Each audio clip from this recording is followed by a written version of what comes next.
ముందుగా హెడ్లైన్స్. రాజన్న భక్తులకు శుభవార్త. శ్రీ రాజరాజేశ్వర స్వామి ఆలయంలో తిరుమల తరహాలో సేవలను అధికారులు ప్రారంభించారు.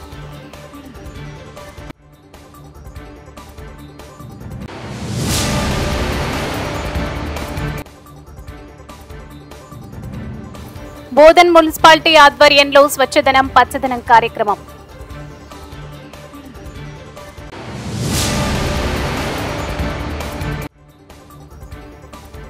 పల్లెలే దేశానికి పట్టుకొమ్మలు.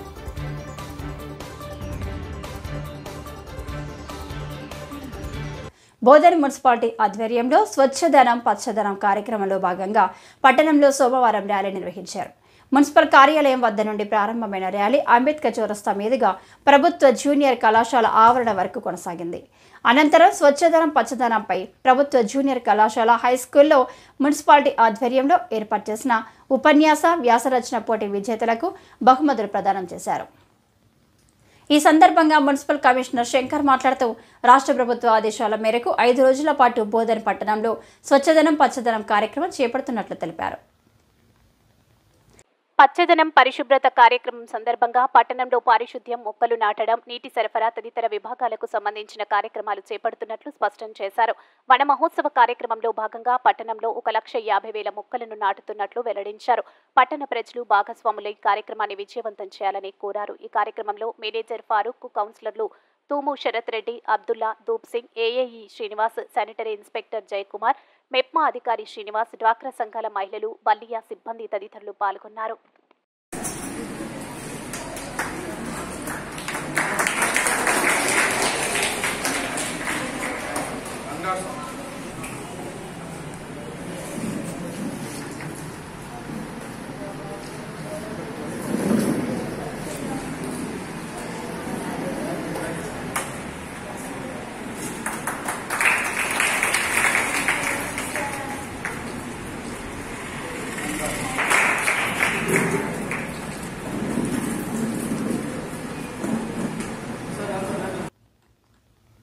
నిజామాబాద్ జిల్లా వర్ణి మండలం గ్రామ పంచాయతీ కార్యాలయంలో గ్రామ సభ నిర్వహించిన స్పెషల్ ఆఫీసర్ స్వచ్ఛదనం పచ్చదనంలో అవగాహన సదస్సు. ఆయన మాట్లాడుతూ గ్రామాల్లో పరిసరాలు శుభ్రంగా ఉండాలని, ప్లాస్టిక్స్ కవర్ల వాడకం తగ్గించాలని, తడి పొడి చెత్త వేరు చేయాలని, ప్రజలకు ఇబ్బంది లేకుండా రోడ్డు, పాఠశాల గ్రౌండ్లో డ్రైనేజీలు, ప్రభుత్వ ఆరోగ్య కేంద్రాలు పరిసరాలను, గ్రామంలోని అంగన్వాడీ కేంద్రాలు, ప్రభుత్వ పాఠశాలలు పరిసరాలు శుభ్రంగా ఉండాలని అన్నారు. వర్ణి గ్రామ పరిధిలో ప్రతి వీధిలో పరిశుభ్రత ఉండాలని ర్యాలీ నిర్వహించిన స్పెషల్ ఆఫీసర్.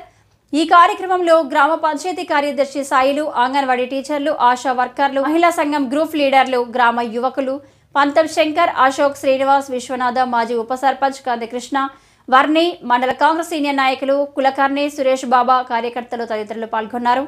వర్ణి మండలం రిపోర్టర్ ఎస్ చందర్.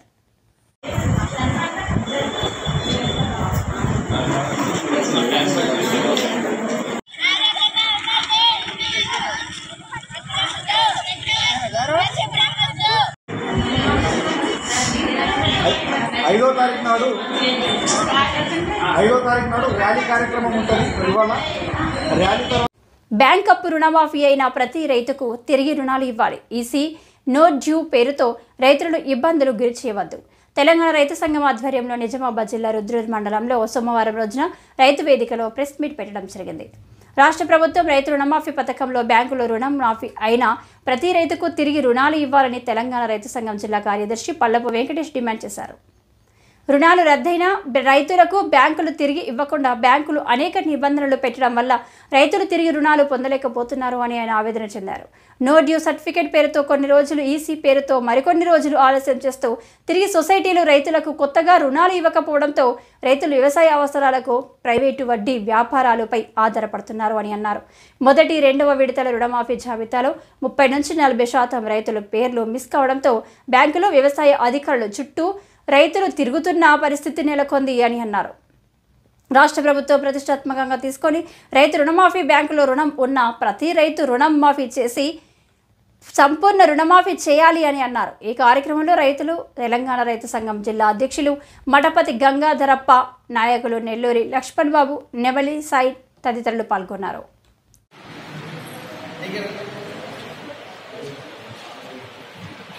నా పేరు అల్లపు వెంకటేష్, తెలంగాణ రైతు జిల్లా కార్యదర్శి. ప్రభుత్వం రైతులందరికీ రుణమాఫీ చేస్తున్నామని చెప్పేసి ప్రకటించింది. దాన్ని స్వాగతిస్తున్నాం. మొదటి దఫా, రెండవ దఫా కూడా కంప్లీట్ అయ్యింది. కానీ రైతులకి ఇంకా చాలామంది 30-40% ఇంకా రైతాంగానికి రుణమాఫీ కాలేదు. ఎందుకు అని అంటే ఆధార్ కార్డు కానీ, రేషన్ కార్డు కానీ ఇట్లాంటి టెక్నికల్ ఇష్యూస్ ఉన్నాయని చెప్తా ఉన్నారు. వాళ్ళు ఇప్పుడు రైతులంతా కూడా వ్యవసాయ శాఖ అధికారి దగ్గరికి, అలాగే బ్యాంకుల చుట్టూ తిరుగుతూ ఉన్నారు కలిసి. అదే మాదిరిగా ఇప్పటికీ రైతులందరికీ రుణమాఫీ అయినటువంటి వాళ్ళందరికీ కూడా కొత్తగా ఎన్ఓసి ఇస్తామని చెప్తా ఉన్నారు బ్యాంకుల్లో. పల్లెలే దేశానికి పట్టుకొమ్మలు. పచ్చదనం, పరిశుభ్రతతో గ్రామాలు విరాజిల్లినప్పుడే ప్రజలు ఆరోగ్యంగా ఉంటారు. సోమవారం రోజున నిజామాబాద్ జిల్లా మెండోరా మండలం పోచంపాడు గ్రామంలో గల జెడ్పీహెచ్ఎస్ హైస్కూల్లో పచ్చదనం స్వచ్ఛదనం కార్యక్రమాన్ని Mendora MPO Pochampadu special officer Bharat Chandra ఆధ్వర్యంలో నిర్వహించారు. అనంతరం స్కూల్ ఆవరణలో మొక్కలు నాటారు. ఈ కార్యక్రమంలో తాజా మాజీ సర్పంచ్ మిస్బా, మాజీ సర్పంచ్ రమేష్, గ్రామ పంచాయతీ సెక్రటరీ భోజన్న, అజ్జు, ఇలియాజ్ పాల్గొన్నారు.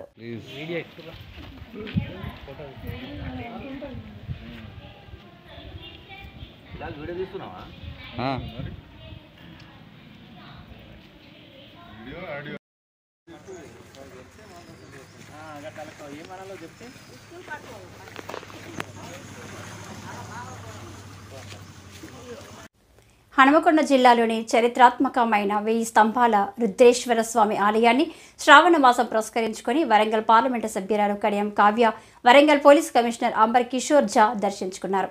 ఈ సందర్భంగా ఆలయ ప్రధాన అర్చకులు ఎంపీ కావ్యకు వరంగల్ పోలీస్ కమిషనర్ను పూర్ణ కుంభంతో ఘన స్వాగతం పలికారు. ఆలయంలో వేద మంత్రోచ్చరణలతో ప్రత్యేకంగా పూజలు నిర్వహించి తీర్థ ప్రసాదాలు అందించారు. అనంతరం ఆలయ విశేషాలను అడిగి తెలుసుకున్నారు. నూతనంగా పునర్నిర్మించిన కళ్యాణ మండపం పరిశీలించారు. 1000 స్తంభాల దేవాలయ అభివృద్ధి కోసం నిధులు సమకూర్చుతానని తెలిపారు. అనంతరం ఆలయ ప్రధాన అర్చకులు గంగు ఉపేందర్ శర్మ మాట్లాడారు. శ్రావణ మాసం వేళలో రుద్రేశ్వర స్వామికి ప్రత్యేక పూజలు నిర్వహిస్తామని తెలిపారు. భక్తులకు ఎలాంటి ఇబ్బందులు కలగకుండా తగిన ఏర్పాట్లు చేశామని అన్నారు.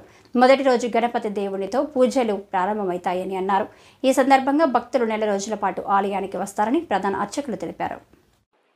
స్కూల్ బస్సు మీద ఒక నెంబర్ ఉంచి దానిపై స్టిక్కర్ వేసి ఇంకో నెంబర్ మీద బస్సు నడిపించడం చూసే వాళ్ళని ఆశ్చర్యం చేస్తుంది. ఇంత పెద్ద డివిజన్ కేంద్రంలో ఎన్నో స్కూళ్లు ఉన్న అధికారులు కూడా ఇంకా నిర్లక్ష్యానికి ప్రదర్శించడం చాలా ఆశ్చర్యమేస్తుంది అని తల్లిదండ్రులు ఆవేదన వ్యక్తం చేస్తున్నారు. ఆర్యభట్ట స్కూల్లో ఇలాంటి స్కూల్ బస్సు సంఘటనలు 2-3 పర్యాయాలు జరిగినా స్కూల్ యాజమాన్యం తీరు మార్చుకోకపోవడం, అధికారులు పట్టించుకోకపోవడం ఎంతవరకు న్యాయమో అర్థం కావడం లేదని తల్లిదండ్రులు వాపోయారు. ఇకపైన జిల్లా కలెక్టర్, డీఈఓ, ఆర్డీఓ స్పందించి ఇలాంటి సంఘటనలు జరగకుండా చర్యలు తీసుకుంటారని ఆశిస్తున్నారు.